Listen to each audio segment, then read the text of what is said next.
बचा लीजिए मामा, वापस चलिए। कृतिका दीदी बिल्कुल ठीक कह रही है मैम, आप कुछ कीजिए। हम उस घर में सिर्फ माँ की हैसियत से नहीं रह सकते। वो घर तो राजनीति की नींव पर बना है, लेकिन उस घर की नींव को एक माँ की ममता ही बचा सकती है। और करण भैया ने सब कुछ आपसे सीखा है। वापस चलिए मामा। हमें लगता है हमें करण को कुछ वक्त देना चाहिए ताकि वो दुनिया से खुद कुछ सीख सके।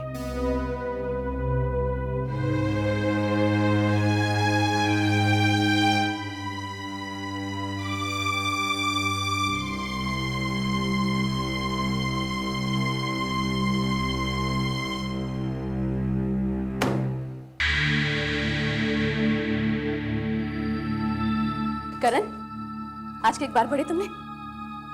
मीडिया ने जम के तारीफ की है तुम्हारी। मुझे मालूम था विशाल प्रदेश को एक ऐसे सीएम की जरूरत है जो कहने से ज्यादा करने में विश्वास रखता हो, और करण वो तुम हो। अगर आज समधन जी वहां नहीं पहुंची होती ना, तो पूरे विशाल प्रदेश में सिर्फ हमारे बेटे करण की चर्चा होती। अगर तुमने कोई कदम उठाया है तो सोच समझ कर ही उठाया होगा। कम से कम पब्लिक में समधन जी को ऐसा तो नहीं करना चाहिए था।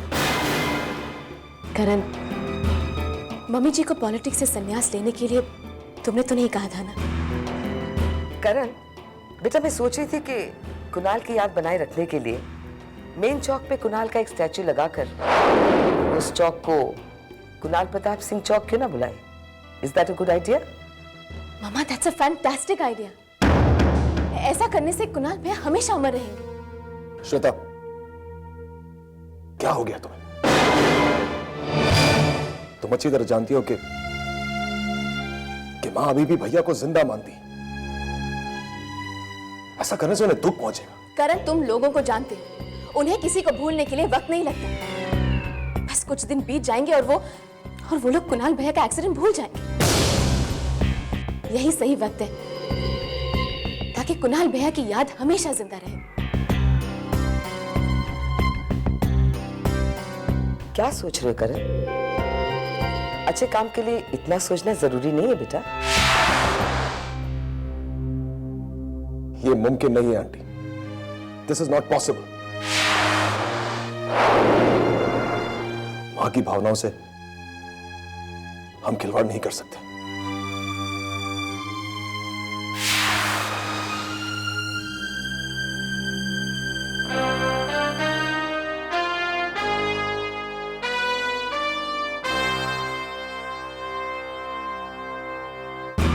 करण के दिमाग से जब तक अपनी मां का भूत नहीं उतरेगा ना, हम कुछ नहीं कर पाएंगे। करण को हमें अपनी मुट्ठी में रखना होगा श्वेता। हाँ, लेकिन अपनी स्थिति मजबूत करने के लिए हमें प्रेमवदा को कमजोर करना होगा। मां और बेटे में जितना फासला होगा ना, करण उतना ही हमसे करीब हो जाएगा। समझी?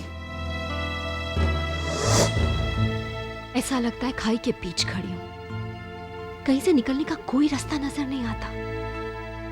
जिस घर में मैं इतने शान से इतने सालों तक रही, अचानक बेगाना सा लगने लगा है।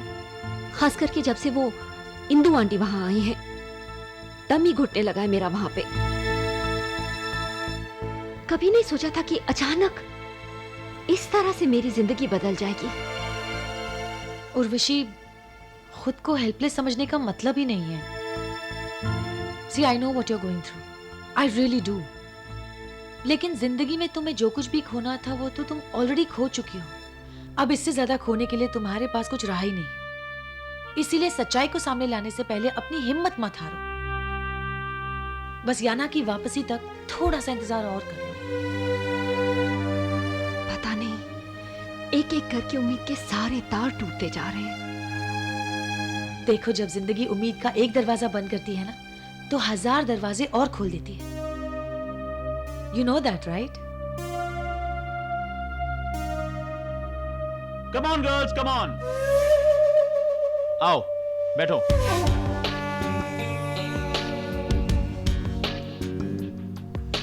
आज की ट्रीट मेरी तरफ से। बेटा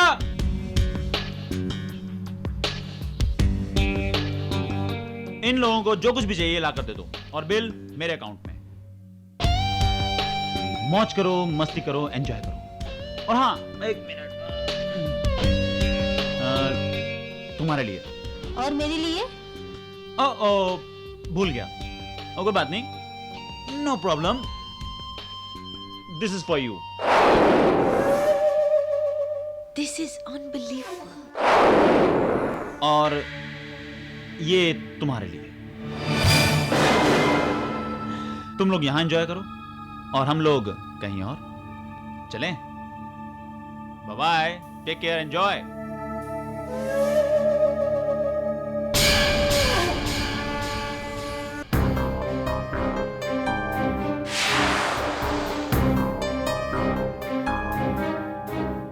I just don't believe this. Tony के रंग ढंग देखे तुमने? गले में सोने की चेन, हाथ में सोने की वॉच। गिफ्ट्स बांट रहा है वो लड़कियों को। अचानक तुम्हारे भाई के पास इतने पैसे कहां से आ गए? क्या भाई? कौन सा भाई? पैसे के लिए ये कोई भी रिश्ता तोड़ सकता है। भगवान ऐसा भाई किसी को ना दे। उर्वशी, मेरे दिमाग में एक बात आई है। तुम्हें याद है कि याना के फेवर में टोनी ने झूठ बोला था? तो इसका मतलब टोनी की रईसी के पीछे याना का हाथ है। मतलब? कम ऑन उर्वशी, हम याना की हकीकत टोनी के थ्रू निकलवा सकते हैं।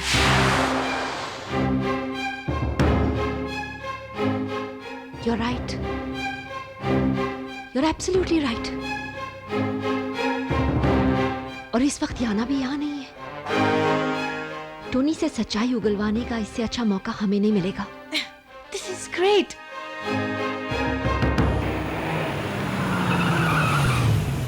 इस बंगले का कोना कोना तलाश करो, यहीं कहीं छुपा कर रखा है उसे। दो, दो।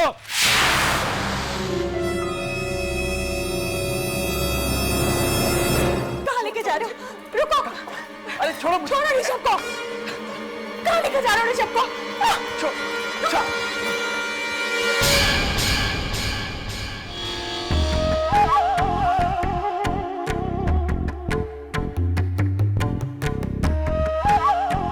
कहाँ लेके जा रहे ऋषभ को? किसी का घर जमाई बन के रहना अच्छी बात थोड़ी है।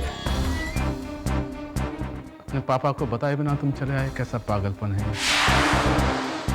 तुम्हारे बिना घर कितना खाली खाली लग रहा है। चलो घर चलो। आप ऋषभ को इस तरह यहाँ से नहीं लेके जा सकते। ये क्या हो रहा है? हमारी इजाजत के बगैर ये लोग हमारे घर में कैसे आए? भागवत जी, ये तो गुंडागर्दी है।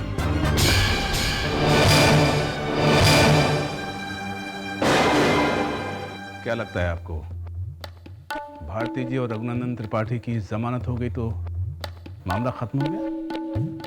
किसी को तो आप जमानत पर रिहा कर आती हैं और मेरे बेटे को बंधक बनाकर रखा है। ऋषभ को लेने आया हूं मैं। मेरे होते हुए आप ऋषभ को यहाँ से कहीं नहीं लेके जा सकते।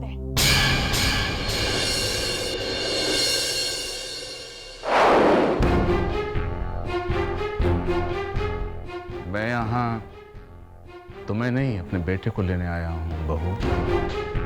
तुम तो अपना घर छोड़कर अपनी माँ के पास चली आई। अब बेटे को बाप से दूर करना चाहती हैं। चलो। नहीं, मैं उस घर में नहीं जाऊंगा। अच्छा। वाह, आप लोगों ने इसे जबान भी दे दी। उठा के ले चलो इसे। मामा, मामा कुछ कीजिए ना। भागवत जी, हमने राजनीति से संन्यास ले लिया है। आपकी और हमारी अब कोई लड़ाई नहीं। पूरा विशाल प्रदेश पड़ा है आपके सामने राजनीति के खेल खेलने के लिए। इन बच्चों की जिंदगी मत खराब कीजिए। ऋषभ को यहां से मत ले जाइए। हमारी बेटी का घर मत उजाड़िए। परिवार और राजनीति का कोई भी सबक मुझे आपसे नहीं सीखना है। आपकी तरह मैं रिश्तों का पिंडदान करने में यकीन नहीं करता। आपने तो अपनी बेटी को पलटकर भी नहीं देखा था, है ना? मैं अपने बेटे को किसी के रहमो करम पर नहीं छोड़ना चाहता।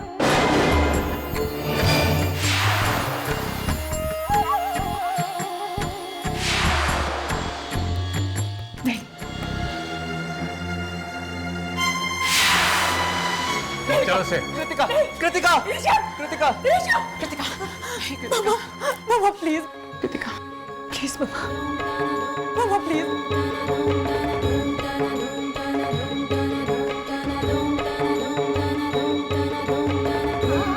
छोड़ दो मुझे। ऋषभ छोड़ ऋषभ तुम अकेले नहीं जाओगे। छोड़िए ऋषभ को, तुम अकेले नहीं जाओगे। ऋषभ छोड़ो, ऋषभ को छोड़ो। मैं कहीं नहीं जाऊंगा। ऋषभ को छोड़ो। छोड़ ऋषभ अंदर। ऋषभ तुम अकेले नहीं जाओगे, मैं भी तुम्हारे साथ चलूंगी। कृतिका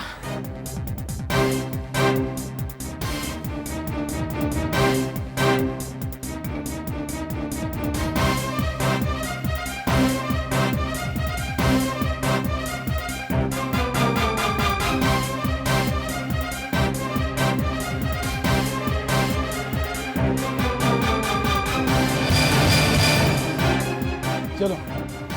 कृतिका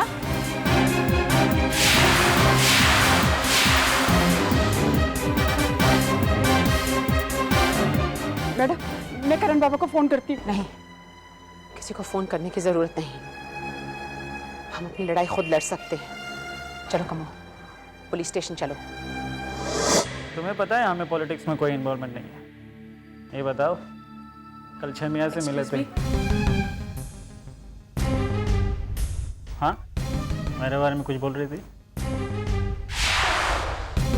अरे यार, क्या है? मैडम को एक एफआईआर लिखवानी है। क्या हुआ है इसको? है कौन है? तुम इन्हें नहीं जानते? मैंने सारे दुनिया को जानने का ठेका नहीं ले रखा है। क्या बात है? क्या रिपोर्ट लिखानी है उसको? हमारी बेटी और दामाद को उनकी जान का खतरा है। बेटी और दामाद की जिंदगी किससे खतरा है उन दोनों को? विपक्ष के नेता भागवत जी से। आपकी बेटी और दामाद से भला भागवत जी का क्या लेना देना? भागवत जी के बेटे के साथ इनकी बेटी की शादी हुई है। मतलब भागवत जी उनके समधी है। दामाद और बेटी को समधी से खतरा है। चक्कर क्या है?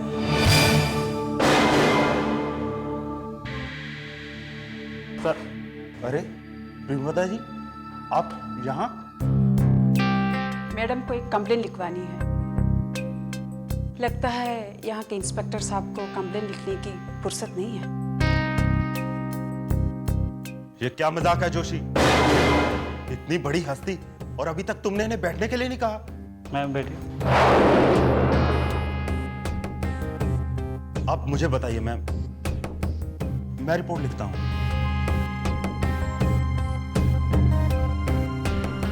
जी बोलिए।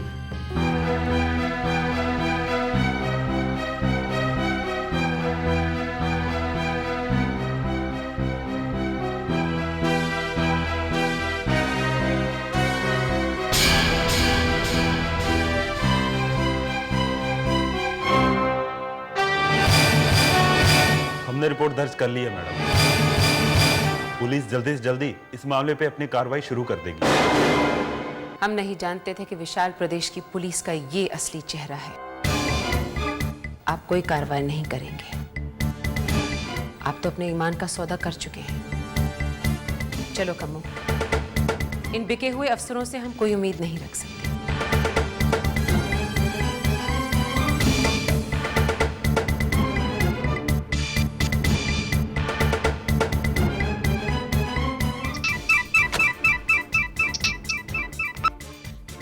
हेलो रघुनंदन जी, इंस्पेक्टर तिवारी बोल रहा हूँ। हाँ तिवारी जी, कहिए क्या बात है? सर, प्रेमवदा जी आई थी, वो एफआईआर लिखवा कर गई हैं। लगता है उन्हें शक हो गया है। तिवारी, इस मामले में तुम्हें वही करना है जो मैंने तुम्हें समझाया है। उस एफआईआर को भूल जाओ। तुम्हें कुछ नहीं करना है। भूल जाओ कि तुमने कोई रिपोर्ट दर्ज की है। कानून सबके लिए बराबर है, चाहे वो आम आदमी हो या प्रियमवदा देवी। जी सर, सही कहा आपने। चलो ड्राइवर।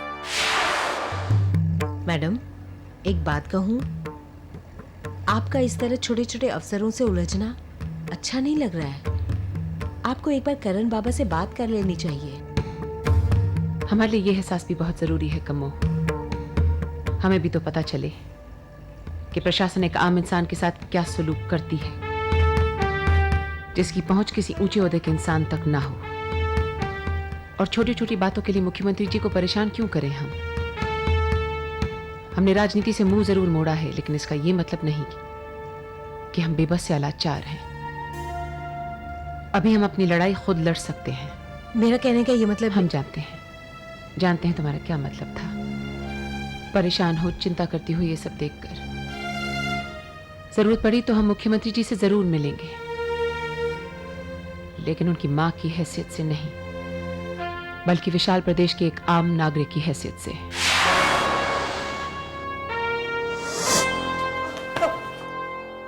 लक्ष्मी, आज से इसकी जिम्मेदारी तुम्हारी है।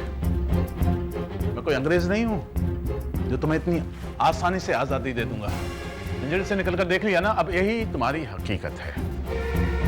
दोबारा कोई गलती की तो इस बार गलती से भी मैं कोई गलती नहीं करूंगा। मेरे पति को इस तरह कैद में रखना छोड़ दीजिए। देख लेना, एक दिन मैं ऋषभ को अपने साथ यहाँ से लेकर जाऊंगी और आप सब देखते रह जाएंगे। ए लड़की, बकवास बंद कर।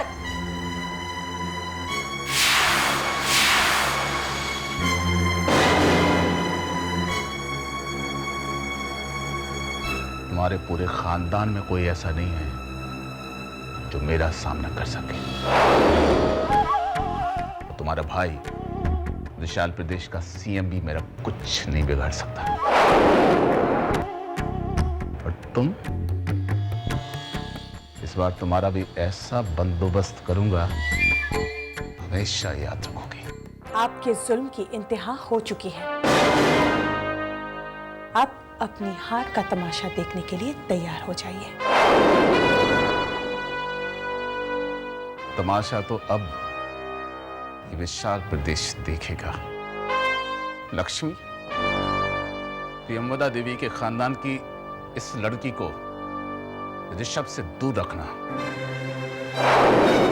ऋषभ के किसी भी काम से इसका कोई वास्ता नहीं होना चाहिए। इसको ऋषभ से इतना दूर रखना जितनी दूरियां दो अजनबियों में होती हैं।